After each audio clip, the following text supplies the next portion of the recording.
Hi hello ಎಲ್ಲರಿಗೂ ನಮಸ್ಕಾರ. Welcome back to my channel. I hope ಎಲ್ಲರೂ ಚೆನ್ನಾಗಿದ್ದೀರಾ ಅಂತ ಭಾವಿಸ್ತೀನಿ. ನಾನು ಕೂಡ ಆರಾಮಿದ್ದೀನಿ. ನಮ್ಮ ಇವತ್ತಿನ ರೆಸಿಪಿ ನೋಡ್ತಾ ಇದ್ದೀರಲ್ವಾ, ಎಗ್ ಮಸಾಲ ಕರ್ರಿ. ಈ ಕರ್ರಿ ಮುದ್ದೆಗೆ, ಚಪಾತಿಗೆ, ಅನ್ನಕ್ಕೆ ಎಲ್ಲದಕ್ಕೂ ತುಂಬಾ ಚೆನ್ನಾಗಿರುತ್ತೆ. ಓಕೆ, ರೆಸಿಪಿ ಸ್ಟಾರ್ಟ್ ಮಾಡೋಣ. ಮೊದಲು ಮೊಟ್ಟೆ ಬೇಯಿಸ್ಕೋಬೇಕು. ನಾನಿಲ್ಲಿ 8ರಿಂದ 10 ಮೊಟ್ಟೆ ತೊಗೊಂಡು ಬಾಯ್ಲ್ ಮಾಡೋದಕ್ಕೆ ಇಟ್ಕೊಂಡಿದ್ದೀನಿ. ಈಗ ಐಟಮ್ ನೋಡೋಣ ಏನೆಲ್ಲ ಬೇಕು ಅಂದ್ಬಿಟ್ಟು.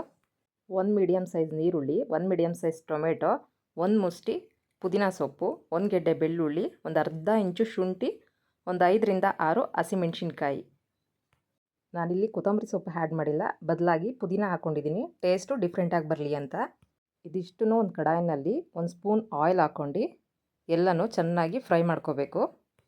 ಒಂದು 5ರಿಂದ 10 ನಿಮಿಷದವರೆಗೆ ನೀರುಳ್ಳಿ ಟೊಮೆಟೊ ಚೆನ್ನಾಗಿ ಆಯಿಲಲ್ಲಿ ಸ್ಮ್ಯಾಶ್ ಆಗಬೇಕು, ಅಲ್ಲಿವರೆಗೂ ಹುರ್ಕೋಬೇಕು.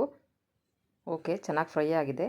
ಇದನ್ನೆಲ್ಲ ತೊಗೊಂಡು ನಾನು ಮಿಕ್ಸಿ ಜಾರ್ಗೆ ಹಾಕ್ಕೊಂಡು ಫೈನ್ ಪೇಸ್ಟ್ ಮಾಡ್ಕೊತೀನಿ. ಬಿಸಿ ತಣ್ಣಗಾಯಿತು, ಮಿಕ್ಸಿ ಜಾರ್ಗೆ ಹಾಕ್ಕೊಂಡು ಪೇಸ್ಟ್ ಮಾಡಿ ಸೈಡಿಗೆ ಇಟ್ಕೊಂಡೆ. ನಾನಿಲ್ಲಿ ಮೊಟ್ಟೆ ಬೇಯೋಕ್ಕಿಟ್ಟಿದ್ದೆ, ಅದು ಕೂಡ ರೆಡಿ ಆಯಿತು.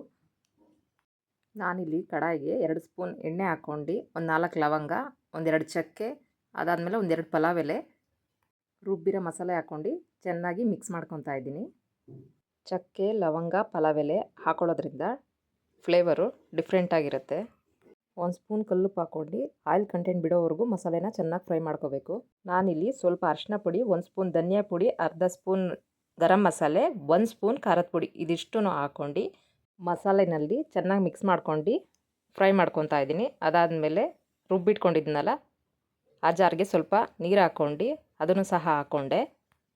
ಒಂದು ಅರ್ಧ ಸ್ಪೂನ್ ಕಸೂರಿ ಮೆಂತಿ ಕೂಡ ಹಾಕ್ಕೊಂಡೆ. ಲಾಸ್ಟಲ್ಲಿ ಒಂದು ಮೊಟ್ಟೆನ ಅದಕ್ಕೆ ಹೊಡ್ಕೊಂಡು ಮಿಕ್ಸ್ ಮಾಡ್ಕೊತೀನಿ. ಸಾಂಬಾರು ಸ್ವಲ್ಪ ಗಟ್ಟಿಯಾಗಿರುತ್ತೆ, ತೆಳು ಇದ್ದರೆ ಚೆನ್ನಾಗಿರಲ್ಲ.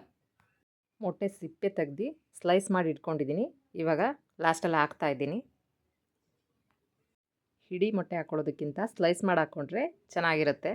ನಾನು ಈ ಕರಿನ ಚಪಾತಿ ಜೊತೆ ಮಾಡ್ಕೊಂಡಿದ್ದೀನಿ. ರೈಸ್ಗೂ ಮುದ್ದೆಗೂ ಚೆನ್ನಾಗಿರುತ್ತೆ, ಚಪಾತಿಗೆ ಇನ್ನೂ ಚೆನ್ನಾಗಿರುತ್ತೆ. ಮೊಟ್ಟೆನಲ್ಲಿ ಹಲವಾರು ರೀತಿ ರೆಸಿಪಿ ಮಾಡ್ಬೋದು, ನಿಮಗೆ ಗೊತ್ತಿದೆ. ಇದು ಸಿಂಪಲ್ ಎಗ್ ಕರ್ರಿ ರೆಸಿಪಿ.